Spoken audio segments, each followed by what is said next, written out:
Today, we're going to cover a topic I've covered before, SFOCs, but I have new information.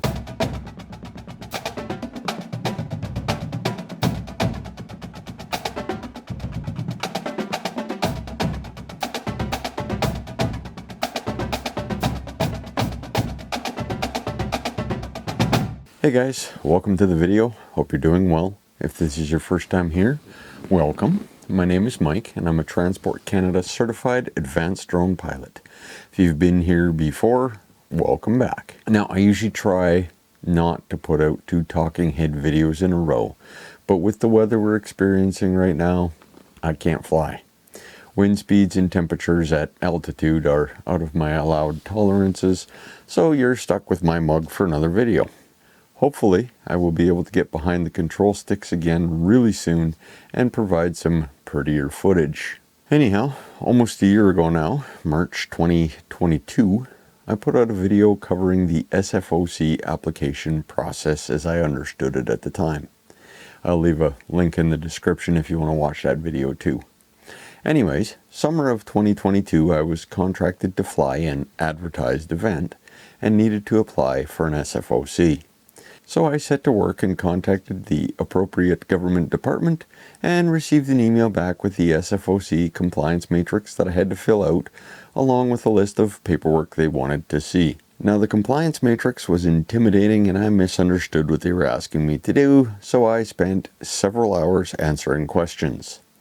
Like my name, my business name, my address, how the flight was going to avoid the public, whether or not I was going to be over people, and on and on and on. When all I really needed to do was check off the little boxes on the matrix itself. So 5 minutes of work was all I really needed to do instead of typing out what ended up being a 40-page document. Now, there were several questions that meant I had to drive out to the community and pre-plan my flight routes and talk with the CAO to see what it was he wanted, where the activities were taking place, and where the crowds would most likely be. Once I figured all of that out, I had to do up a site plan showing my flight path or paths and where the crowds would be. I also needed a written invitation from the advertised event organizer for said event. I needed to specify where the nearest airport was in relation to my proposed flight, in this case 5 nautical miles. I also needed to provide my operations manual, which I went over briefly in a different video. I will leave the link in the description and up here if you want to watch that one too. Along with the operations manual, I had to provide proof of drone registration, my ROCA certification, my pilot's license, maintenance manual, and my SOPs. Once the flight inspector had all of that information, he was able to issue me an SFOC. The whole process from the time I applied until the time I had the actual SFOC in hand was 28 days. Now, over the course of those 28 days, we had several phone calls between myself and the inspector for clarification on what he needed to see on my site plan and a few other questions he had regarding the event. The flight inspector was a nice guy, and to me it seemed like he wanted me to be able to fly the event and helped me get everything right so that was possible.